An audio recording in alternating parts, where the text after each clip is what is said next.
तो हेलो बच्चे, कैसे हैं आप लोग। आशा न पूर्ण विश्वास है कि स्वस्थ होंगे, मस्त होंगे। आज आप लोग का क्लास 12th का हिंदी चैप्टर नंबर आपका 11th है, हार जीत, जिसका लेखक हैं अशोक वाजपेयी। कौन लेखक हैं? अशोक वाजपेयी। अब अशोक वाजपेयी की कहानी हम लोग चलेंगे। पहले उन्होंने इस कविता में भाव स्पष्ट जो किए हैं बच्चे, वो इस प्रकार किए हैं। सबसे पहले लेखक परिचय चलेंगे बच्चे। तो चले बच्चे, आज हम लोग जानेंगे लेखक के परिचय। जन्म 16 जनवरी 1941 को हुआ था। जन्म कब हुआ था? 16 जनवरी 1941 को। जन्म स्थान कहाँ हुआ था? दुर्ग, छत्तीसगढ़। कहाँ हुआ था? दुर्ग, छत्तीसगढ़। माता के नाम क्या था? निर्मला देवी। और पिता के नाम था बच्चे परमानंद। और उनका शिक्षा जो बच्चे गवर्नमेंट हायर सेकेंडरी स्कूल में, प्रारंभिक शिक्षा सागर स्कूल में, विश्वविद्यालय से BA Saint Stephen's College Delhi से अंग्रेजी में। MA उन्होंने किया था बच्चे। उनका कई गो वृत्तियाँ था। भारतीय प्रशासनिक सेवा अधिकारी बने थे। सम्मान भी किया गया था, सम्मान साहित्य अकादमी पुरस्कार से। एक पुरस्कार का नाम था दयावती मोदी कवि शिखर सम्मान।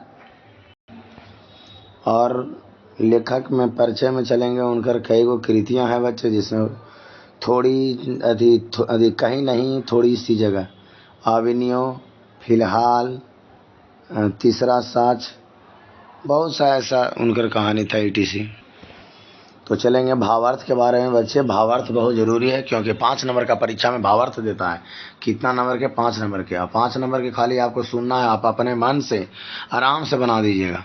तो कह रहा है क्वेश्चन ये रहेगा कि वे उत्सव मना रहे हैं, सारे शहर में रोशनी की जा रही है। उन्हें बताया गया है कि उनकी सेना और रथ विजय प्राप्त कर लौट रहे हैं।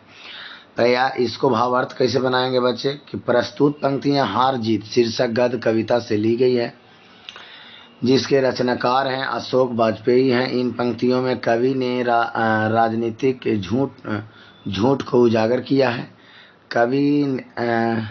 कवि कहते हैं नेता जनता को दिग्भ्रमित करते हैं और उन्हें वास्तविकता से दूर करते हैं। वाजपेयी जी ने इस कविता में जनता शासक का सही चित्रण प्रस्तुत किया है। शासक वर्ग भोली भाली जनता को गुमराह करके खुद सुख भोगती है। कवि ने जनता को जागरूक करने का प्रयास किया है। नागरिकों में से ज़्यादातर को पता नहीं है कि किस युद्ध में उनकी सेना और शासक गए थे। युद्ध किस बात पर था यह भी नहीं है कि शत्रु कौन था, पर वे विजय पर्व मनाने की तैयारी में व्यस्त है। उन्हें सिर्फ इतना पता है कि उनकी विजय हुई है। उनकी ये आशय क्या है यह भी स्पष्ट नहीं है। प्रस्तुत पंक्तियाँ हार जीत शीर्षक गद्य कविता से ली गई है, जिसके रचनाकार अशोक वाजपेयी है। इन पंक्तियों में कवि ने राजनीतिक झूठ को उजागर किया है। कवि कहते हैं कि भोली भाली जनता को बताया जाता है कि युद्ध में उनकी सेना विजय होकर लौट रही है, जबकि शहर के नागरिकों को यह पता ही नहीं है कि युद्ध किनके बीच हो रहा है। युद्ध के होने के कारण क्या था? कवि कहना चाहते हैं कि सत्ताधारी लोग जनता को वास्तविक से दूर रखना चाहता है। लोग को पता नहीं कि आखिर युद्ध किससे हो रहा है। जनता को यही बताया जाता है कि उनकी विजय हुई है। मैंने एक तरह से कवि ने कहने का मतलब स्पष्ट रूप से है कि कवि जो है वो कह रहे हैं कि जनता जो है, एक लखे सत्ताधारी दल जो होते हैं जनता को मूर्ख बनाते हैं। दूसरा स्टेंजा नंबर 2 में क्या कहा है बच्चे? दूसरा में बताया जा रहा है कि किसकी विजय हुई, सेना की, शासक की, कि नागरिकों की। किसी के पास पूछने की अवकाश नहीं है। नागरिकों को नहीं पता कि कितने सैनिक गए थे और कितने विजयी अब वापस आ रहे हैं। प्रस्तुत पंक्तियाँ हार जीत शीर्षक कविता से ली गई है, जिसके रचनाकार अशोक वाजपेयी हैं। इन पंक्तियों में कवि ने राजनीतिक झूठ को उजागर किया है। कवि कहते हैं कि भोली भाली जनता को बताया जाता है कि युद्ध में उनकी सेना विजयी हुई है, लेकिन जनता को यह भी नहीं पता कि विजय सेना की है या शासक की है, नागरिकों की है कि यह बात पूछने के लिए किसी के पास समय नहीं है। नागरिकों को यह भी नहीं पता कि कितने मौलिक सैनिक गए हैं और कितने वापस आए हैं। मैंने नागरिक ये भी नहीं पता चलता है कि कितना सैनिक गए हैं और कितना लौट कर आए हैं। इतना जनता मूर्ख है। स्टेंजा नंबर 3 में क्या कह रहा है बच्चे कि खेत रहने वालों की सूची अप्रकाशित है। मैंने उसमें जो मर गए उसको सूची अप्रकाशित है।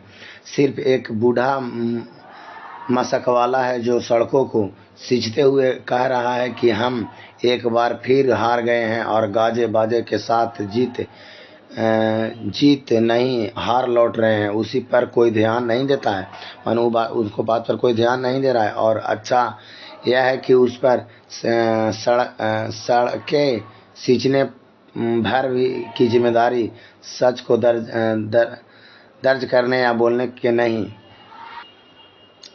यानी कहने का मतलब है कि प्रस्तुत पंक्तियां हारजी शीर्षक कविता से ली गई है, जिनका रचनाकार अशोक वाजपेयी हैं। इन पंक्तियों में कवि राजनीतिक झूठा को उजागर किया है। अब कवि कहते हैं कि खेतों में रहने वाले अर्थात श्रमिक मजदूर जिन्होंने आज़ादी में अपना योगदान दिया, उनकी तरफ किसी को ध्यान नहीं है। बूढ़ा मकसवाला सड़कों को सींचते हुए देश के बुद्धिजीवित वर्ग की ओर कहता है कि हम लोग एक बार फिर हार गए हैं और गाने बाजे के साथ जीत नहीं हार लौट रही है, लेकिन उस पर कोई ध्यान नहीं देता है। और अच्छा क्योंकि वह राजनीति की जिम्मेदारी से मुक्त होना चाहता है।